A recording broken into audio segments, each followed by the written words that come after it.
I'm Kelly, a 43-year-old mother of two, married to Larry, a kind man who's been my support for almost 22nd years.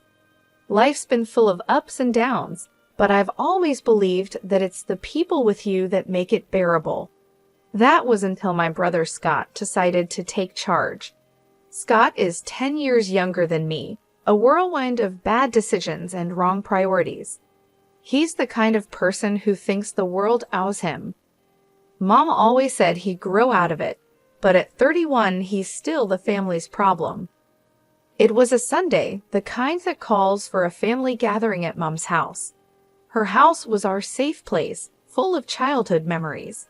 As usual, Larry, the kids, and I were there, enjoying Mom's famous roast and her stories from the past. That's when Scott burst in like an unexpected storm. The door slammed against the wall, and he strutted in with a smug smile on his face. He wasn't alone.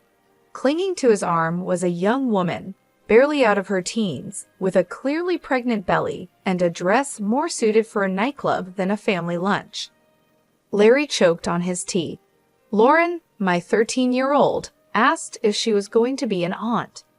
Eric, the 10-year-old, was more interested in why Aunt Olivia's dress was so shiny. Family, meet Olivia, my fiancée, Scott announced, as if he was showing off a prize. Mom's fork dropped. Fiancé, Scott, we talked about this, she said. Olivia flipped her hair and gave us a look that could spoil milk. Yeah, we're getting married, and this little guy, she patted her belly, is Scott Jr. The room was so quiet you could hear the clock ticking. Larry cleared his throat. Congratulations, Scott. That's big news, Scott smirked. We're staying here for a while, till we get our own place. Mom tried to smile, but I saw the worry in her eyes. It was like watching someone set up camp at the edge of a cliff. That night, after the kids were in bed, Larry and I talked. Kelly, your brother isn't just irresponsible. He's taking advantage of your mom. I knew he was right. Scott was a tornado, and we were all in his path. The only question was how much damage he would do before he moved on. The next few days were a blur of Scott and Olivia making themselves at home. Olivia turned the living room into her personal lounge, always putting her feet up on Mom's antique coffee table. Scott spent his days on his phone, laughing at things no one else found funny. Mom was running around, trying to keep up, making meals, cleaning up after them, and never getting a thank you. It was like watching someone slowly deflate. One evening, I found Mom alone in the kitchen, looking older than her years. Mom, you can't let them walk all over you, I said. She sighed, Kelly, he's my son, and that's my grandbaby. I can't turn them away. I wanted to scream, to tell her she was being used, but I bit my tongue. Family is complicated, and sometimes love means turning a blind eye, even when you know you shouldn't. That's how our new normal began. Scott and Olivia, the ungrateful guests, and the rest of us trying to keep the peace in a house that suddenly felt too small. Little did I know, this was just the calm before the storm. Living with Scott and Olivia turned our lives upside down. Every morning started with Olivia's loud complaints about her backache or cravings. She'd stroll into the kitchen in her pajamas, demanding breakfast like she owned the place. Kelly, make me some of those pancakes, will you? The baby's craving them, she'd say, without even a please. I'd grit my teeth, trying to keep my cool. Sure, Olivia, let me just get Lauren and Eric ready for school first. Scott was no help either. He'd be lounging on the couch, his feet up on the coffee table, glued to his laptop or gaming. Hey, when's breakfast? He'd yell, not even bothering to look up. Mom tried to play peacemaker. Kelly, they're just young. Remember how we were? I wasn't having it. Mom, we never acted like entitled brats, but she'd just wave me off, scurrying to wait on them hand and foot. Things got worse as Olivia's due date approached. She'd leave a trail of mess wherever she went, dishes piled up, laundry forgotten, and there she'd be, on the phone gossiping for hours. One day, I snapped. I found her in the living room, her feet once again on the coffee table, talking loudly to a friend. And then I told Scott, we need a new car, something safe for the baby, you know? I marched in. Olivia, this isn't a hotel. You can't expect everyone to clean up after you. She rolled her eyes. Chill, Kelly, I'm pregnant, remember. Scott finally spoke up. Kelly, lay off her. Can't you see she's carrying my kid? I shot back. Being pregnant doesn't give you a free pass to be a slob, Scott. Mom came in, wringing her hands. Please, let's not fight. It's not good for the baby. I looked at Mom, her face drawn and tired. This isn't right, Mom. You're wearing yourself out for them. Mom wouldn't listen. Their family, Kelly. What can we do? The days dragged on. Scott and Olivia would disappear for hours, leaving Mom to clean up their mess. They'd return with shopping bags, laughing about their day out. One evening, I heard them planning a lavish wedding. We need the best, babe. It's our day, Scott said, his arm around Olivia. Olivia giggled. Of course, and your mom can help with the expenses, right? I couldn't believe my ears. I confronted them. You're planning a wedding you can't afford and expecting Mom to pay for it. Scott shrugged. Why not? She's got the money. I was livid. You can't keep using Mom like your personal ATM, Scott. My words fell on deaf ears. They just laughed and continued their planning, leaving me fuming. Life in Mom's house had gone from bad to unbearable. Olivia had given birth to a baby boy, Jerry. You'd think that would slow them down, but no, it only gave them more excuses. One morning, I walked into the kitchen to find Mom washing a mountain of dishes. Olivia was sprawled on the sofa, cooing at Jerry, while Scott played some game on his phone. Morning, Mom. Why are you doing all these dishes? I asked, trying to keep my voice steady. Mom just sighed. Olivia needs to rest, and Scott's busy. I glanced at Olivia. Busy doing what? Olivia, you can't just leave everything to Mom. Olivia shot me a look. I just had a baby, Kelly. I'm not supposed to stress myself. Scott didn't even look up. Yeah, Kelly, back off. You don't know how hard it is. I couldn't believe it. Hard? You call sitting on your butt all day hard? Mom tried to calm things down. It's okay, Kelly. I don't mind. But I was past caring. No, it's not okay. You're not their servant. It was like talking to a wall. Scott and Olivia just didn't care. They'd leave the house for hours, leaving Mom to take care of Jerry. They'd come back with bags of clothes and gadgets, bragging about their great deals. One day, I found a receipt on the table for a designer dress for Olivia. It cost more than what most people make in a week. I confronted them. Scott, where did you get the money for this? And why is Mom paying for your lifestyle? Scott shrugged, not bothered. She's our mom, Kelly. She wants to help. I was furious. Help? You're bleeding her dry. Olivia smirked and chimed in. If she's willing, why not? Besides, what's it to you? I couldn't take it anymore. I had to talk to Mom alone. Mom, you can't keep giving them money. They're using you. Mom just shook her head. I can't abandon them, Kelly, especially not Jerry.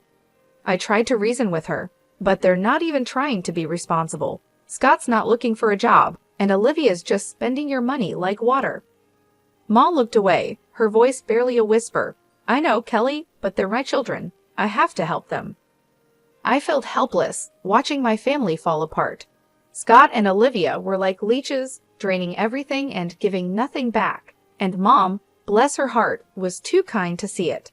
I didn't know how much more I could take. The breaking point was near, and I feared what would happen when we finally reached it. Things took a turn for the worse when Mom suddenly fell ill. It happened so fast. One day she was her usual self, and the next she was bedridden, looking frail and weak. I was at her bedside, holding her hand. Mom, you're going to get through this, I whispered, trying to sound more hopeful than I felt. She gave me a tired smile. I'm just worn out, Kelly. I've lived a good life. Scott and Olivia were nowhere to be seen, probably out spending more of Mom's money. I couldn't hide my anger anymore. Where are they, Mom? Why aren't they here helping? Mom's eyes were sad. They have their own lives, Kelly. Don't be too hard on them. But I couldn't let it go. Their own lives? They're living off you, Mom, and now when you need them the most, they're absent. Mom just sighed. It broke my heart to see her like this, defeated and alone. Then the inevitable happened. Mom passed away quietly one night, with me by her side. Scott and Olivia were out, probably having the time of their lives, oblivious to the tragedy unfolding at home. The funeral was a blur. I remember seeing Scott and Olivia arrive at the funeral, looking like they were going to a party instead of mourning a loss. Olivia's dress was too short and flashy even for a funeral. People were whispering, and Larry squeezed my hand, trying to comfort me. After the service, Scott pulled me aside. Kelly, we need to talk about Mom's will. I was still in shock from losing Mom. Now? Can't this wait, Scott? He was insistent. No, it can't. I know she left the house to me. We need to sort this out. I couldn't believe his audacity. Scott, Mom just died. Can't you show a little respect? But Scott was relentless. This is important, Kelly. I'm her son. I deserve it. The day after the funeral, I went to Mom's house to start sorting through her things. When I got there, Olivia answered the door with a smug look. What do you want, Kelly? She sneered. I was taken aback. I came to collect some of Mom's things. Olivia laughed, a cold, harsh sound. Oh, you didn't hear. This is our house now. Scott got everything. Scott appeared behind her, grinning. Yeah, Kelly, Mom changed her will. The house, the money, it's all mine. I felt a surge of anger and disbelief. You're lying. Mom would never do that. Scott shrugged. Believe what you want, but the will is clear. This is my house now. I stood there on the doorstep of the house I grew up in, feeling like a stranger. The realization hit me hard. Not only had I lost my mother, but now I was losing my childhood home to my greedy brother and his manipulative wife. As I walked away, I knew this wasn't the end. I had to fight back for Mom, for my family, and for what was right. But little did I know, the battle ahead would be tougher than anything I'd faced before. I was a bundle of nerves as I walked into the notary's office. The whole situation felt like a bad dream. Losing Mom was hard enough, but fighting with Scott over her will was something I never imagined. The notary, Mr. Richard, was an old family friend. He looked up as I entered, his face somber. Kelly, I'm sorry for your loss. Let's get straight to the matter at hand. I nodded, trying to steady my voice. Mr. Richard, Scott says Mom left everything to him. That can't be true. Mr. Richard shuffled some papers. Well, let's see what the will says. Scott and Olivia walked in just then, all smugness and arrogance. Olivia gave me a triumphant smirk. Ready to lose, Kelly? I ignored her and focused on Mr. Richard. He cleared his throat and began reading the will. My heart was pounding in my chest. And to my son Scott, I leave. I braced myself for the worst. The sum of $4,000. Scott's face fell. What? That's it. Mr. Richard continued, and to my daughter Kelly, I leave the family home and the remainder of my estate. I couldn't believe it. Relief and disbelief washed over me. Olivia was furious. That's impossible. She promised us the house. Mr. Richard looked at them sternly. There's more. It appears your mother made this last will a month ago, after expressing concerns about undue pressure from certain family members. Scott was red with anger. She wanted me to have the house. I couldn't help but feel a sense of justice. Mom knew what you were doing, Scott. She knew you were using her. Scott turned to me, his eyes blazing. You did this. You turned her against me. Olivia chimed in, her voice shrill. We'll contest this. We'll get a lawyer. Mr. Richard raised an eyebrow. You're free to do so, but be aware if it's found that there was any coercion involved in the previous will. There could be legal consequences. Scott and Olivia looked at each other, their confidence wavering. I stood up. feeling stronger than I had in months. Mom saw through your greed. She made sure her last wishes were respected. Scott stormed out, cursing under his breath, with Olivia trailing behind him. I stayed back, thanking Mr. Richard. As I left the office, I felt a mix of emotions. Sadness for losing Mom, relief that her last wishes were honored, and a lingering anger at Scott and Olivia's audacity. It was a regular afternoon when Scott stormed into the house, his face red with anger and disbelief. $200,000 for you, and just a measly $4,000 for me? How is that fair, Kelly? I was sorting through some of Mom's papers, but his outburst made me pause. Scott, that's what Mom decided. You know she always had her reasons. He slammed his hand on the table, making me jump. Reasons? What reasons could she possibly have to screw me over like this? I took a deep breath, trying to keep my cool. Maybe because you and Olivia have been bleeding her dry for years. Scott's face contorted with rage. That's not fair. We deserve that money. That's when I found it, tucked away in a drawer, a letter from Mom. Her handwriting was unmistakable. I pulled it out and started reading. Scott's eyes were fixed on me, a mix of curiosity and fear. What's that? It's from Mom. I said, my voice steady. She explains everything here. The letter laid it out clearly. Mom had originally set aside $200,000 each for Scott and me, but as Scott and Olivia kept asking for money, she started deducting from his share. I looked up at Scott, his face shocked. By the time she wrote her last will, you'd already taken $96,000, Scott. There was only $4,000 left. Scott staggered back as if he'd been hit. No, that can't be true. I felt a surge of anger. It's all yours, Scott. Every cent you and Olivia took came out of your inheritance. He looked lost, his eyes darting around the room. But I didn't know. That's the problem, Scott. You never knew or cared to know. I snapped, my patience wearing thin. He slumped into a chair, burying his face in his hands. What have I done, Kelly? I put the letter down, feeling a mix of pity and frustration. You only got yourself to blame, Scott. You chose this path. Scott left the house that day a broken man. I watched him go, feeling a sense of justice, but also a deep sadness. Our family was torn apart not just by grief, but by greed and ignorance. The house, once a battleground of family feuds, was now eerily quiet. Scott and Olivia had left, cutting off all contact with me. It was both a relief and a curse, leaving me to deal with the aftermath of their chaos. As I sat in the living room, staring at the walls that had witnessed so much, my friend Nancy called. Kelly, have you heard about Scott? I braced myself. No, what now? She hesitated. He's been spotted around town, looking for jobs. And Olivia? She's been seen with different men, flaunting around like she's single. My heart sank. And Jerry, their son. No sign of him, Kelly. It's like they've forgotten they have a child. I slammed my fist on the table, fury boiling inside me. They're irresponsible and selfish. They don't deserve a child. Nancy tried to calm me. Kelly, maybe there's something you can do. Her words sparked an idea. You're right. I'll fight for Jerry. He shouldn't suffer because of them. The next day, I met with a lawyer, a no-nonsense woman named Miss Michelle.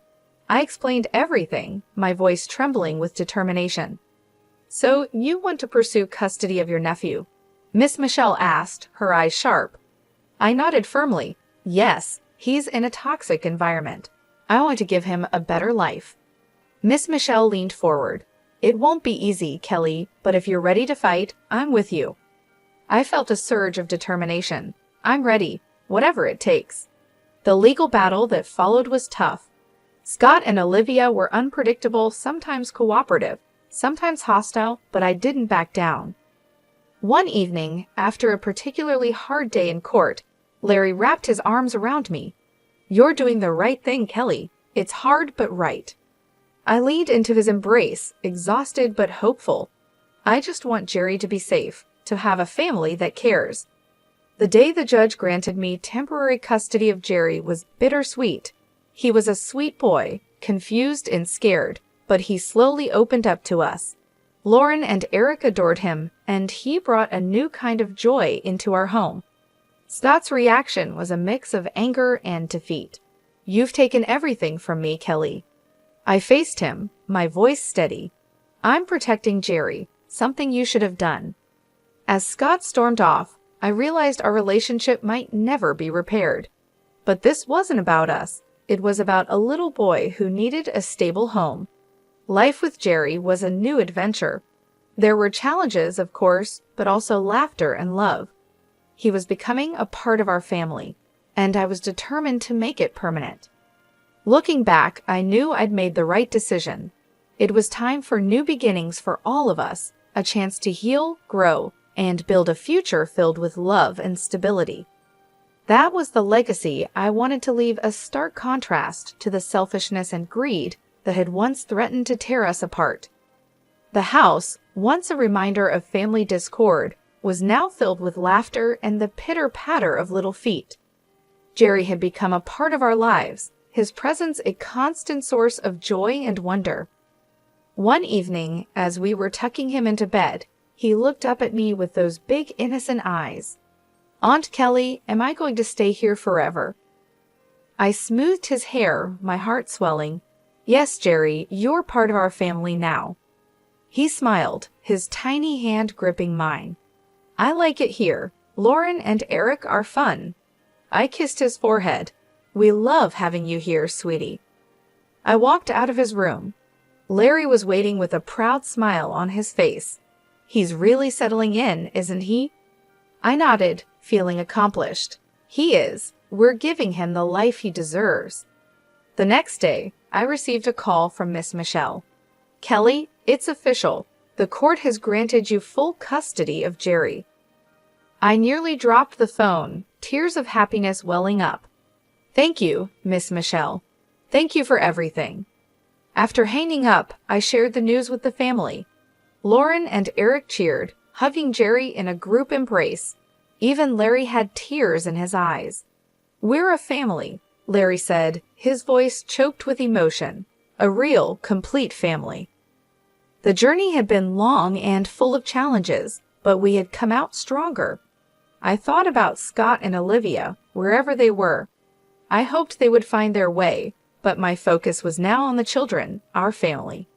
In the months that followed, Jerry blossomed. He was no longer the timid boy we first met. He was confident, happy, and loved. One day, while we were all in the garden, Jerry came running up to me with a dandelion in his hand. "Look, Aunt Kelly, I made a wish." I crouched down to his level. "And what did you wish for?" He grinned, his eyes sparkling. "I wished we'd all be together forever." I hugged him tight. "That's the best wish, Jerry, and it's come true." As I looked around at my family, I felt a deep sense of peace. We had weathered the storm and emerged stronger. Our future was filled with hope, love, and the promise of new beginnings. This was our story, a testament to the strength of family and the power of love. It was a future of hope, and we were ready to embrace it with open arms.